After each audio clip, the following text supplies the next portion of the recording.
नमस्कार बच्चों आज हम पाठ 14 बुद्धिमान राजा पाठ को पढ़ेंगे। कठिन शब्दों के नीचे अंडरलाइन भी करेंगे और साथ में जो है इस पाठ के शब्दों के अर्थ जानकर पाठ को समझने का प्रयास करेंगे। तो बच्चों सबसे पहली बात यह है कि ये जो कहानी है सैकड़ों वर्ष पुरानी है। आपने बुक निकाल ली होगी और मेरे साथ हाथ उंगली रख लें और साथ साथ पढ़ते जाएंगे। पाठ 14 बुद्धिमान राजा। सैकड़ों वर्ष पुरानी बात है। सैकड़ों, हजारों, 100 वर्ष है ना, पुरानी बात है। चीन में एक निर्दयी का अर्थ होता है क्रूर, जो बड़ा गंदा होता है, राजा राज्य करता था।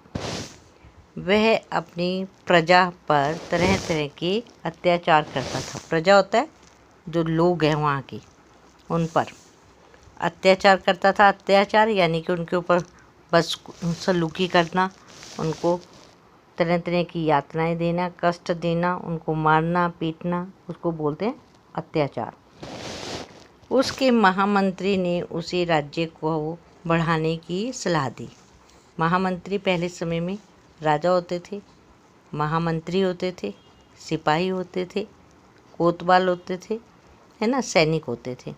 तो महामंत्री जो है राजा के बाद की पदवी होती थी कि महामंत्री ने उस राजा को अपना राज्य बढ़ाने के लिए सलाह दी कि हम अपना राज्य और बढ़ा लेते हैं। उस समय जो है अपने अपने राज्य का विस्तार करते थे राजा लोग। जितना ज़्यादा दूर तक राज्य होता था उतना ही बलशाली राजा को माना जाता था। महामंत्री की सलाह उसे ठीक लगी। अब जो राजा था उसको महामंत्री की जो सलाह थी वो बिल्कुल ठीक लगी। उसने सेना में सैनिकों की भर्ती प्रारंभ कर दी। अब उसने क्या किया कि कहा कि भाई सेना में जो है सैनिकों की ज़्यादा से ज़्यादा भर्ती की जाए, ज़्यादा से ज़्यादा सेना में ले लिया जाए, जिससे कि हम दूसरे राज्य के ऊपर क्या करेंगे, चढ़ाई कर देंगे, उसको जीतने का प्रयास करेंगे। कुछ ही समय में उसके पास विशाल का होता है बहुत बड़ी, विशाल सेना इकट्ठी हो गई। कहता है कि थोड़े समय के बाद ही उसके पास बहुत बड़ी सेना इकट्ठी हो गई। उसने सेना को आसपास के पड़ोसी राज्यों पर आक्रमण करने का आदेश दिया।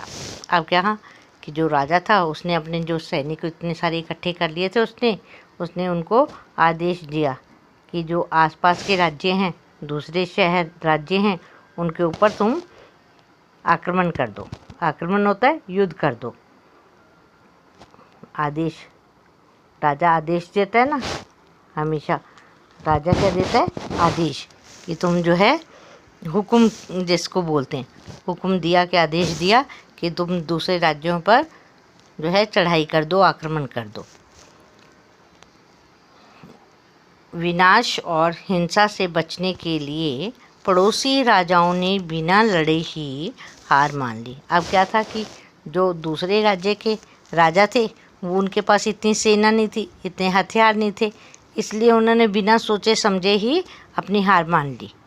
हिंसा और विनाश के बचने के लिए कि भाई नहीं तो बहुत विनाश होगा। विनाश होता है यानी कि बर्बादी हो जाना, लोग भी मरेंगे, घर भी टूटेंगे, है ना, और जो है कई औरतें विधवा भी हो जाएंगी। तो कहते हैं कि इस चीज़ से विनाश और हिंसा से बचने के लिए उन्होंने पड़ोसी राजाओं की बिना लड़े ही उनकी अपनी हार मान ली और जो है उनकी बात को कबूल कर लिया।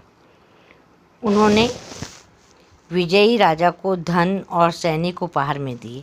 अब जो राजा विजयी हुए थे उन्होंने उसको खूब सारा धन दिया और अपने सैनिक जो है इनाम में दे दिए।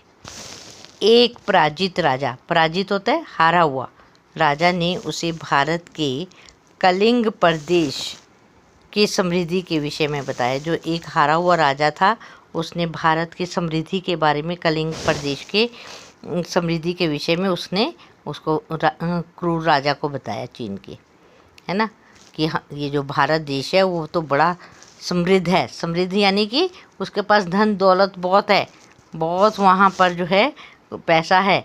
तो उसने उसकी समृद्धि के बारे में बताया। उसने अपनी सेना को भारत की ओर कूच करने का आदेश किया। अब जो क्रूर राजा था उसने अपनी सेना को भारत की ओर कूच करने के लिए कहा। कूच करने के लिए यानी कि युद्ध करने के लिए कहा, कि आदेश दे दिया, हुक्म दे दिया कि वहाँ पर जो है आक्रमण किया जाए।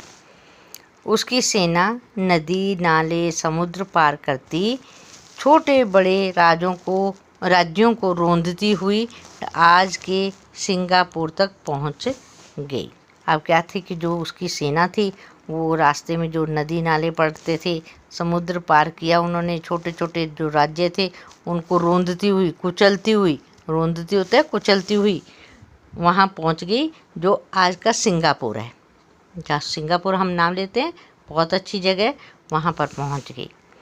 उसने वहाँ पड़ाव डाल लिया। पड़ाव होता है यानी कि उसने डेरा डाल लिया, अपने टेंट गाड़ दिए। वहाँ नौकाओं, जहाज़ों तथा अस्त्र शस्त्रों का निर्माण शुरू कर दिया। और फिर वहाँ पड़ाव डालने के बाद उसने वहाँ पर नौकाएं, जहाज़ और अस्त्र शस्त्र यानी कि हथियार निर्माण होता है, बनाने शुरू कर दिए।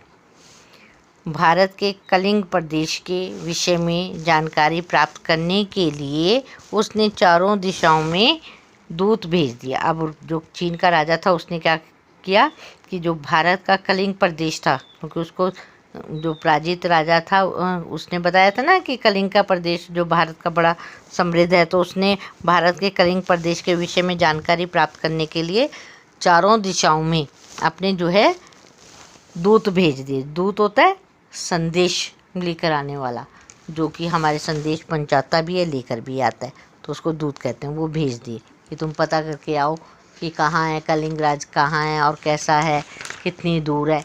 तो ये सब बातों को जानने के लिए उसने दूत भेज दिए। बच्चों आज नेक्स्ट पेज करिए।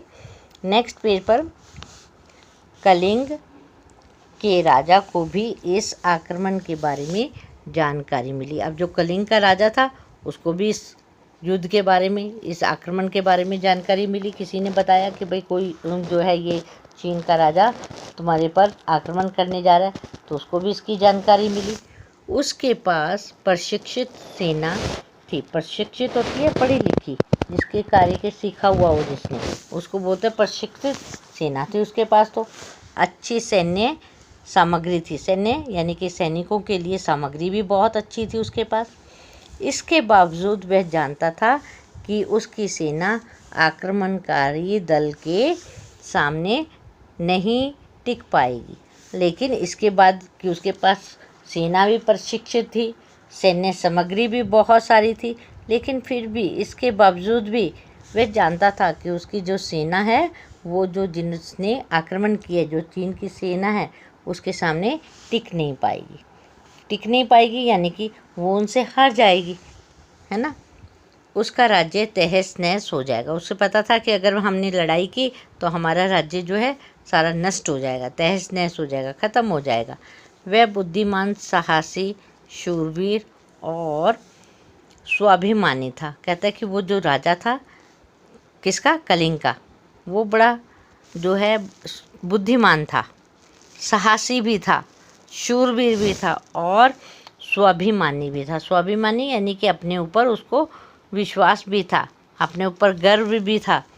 उसने राज्य के बुद्धिमान व्यक्तियों की एक गुप्त बैठक बुलाई। अब उसने सोचा कि ये तो सब नष्ट हो जाएगा, कि हम तो मारे जाएंगे। हमारे सैनिक जो हैं, हमारे पास चाहे सेना जो है प्रशिक्षित भी है, हमारे पास खाने पीने की सामग्री भी बहुत ज़्यादा है, इसके बावजूद भी हमारी जो है जो सेना है वो उसके सामने उसका मुकाबला नहीं कर पाएगी और हम जो है हमारा सारा कुछ, हमारा राज्य जो है तहस नहस हो जाएगा।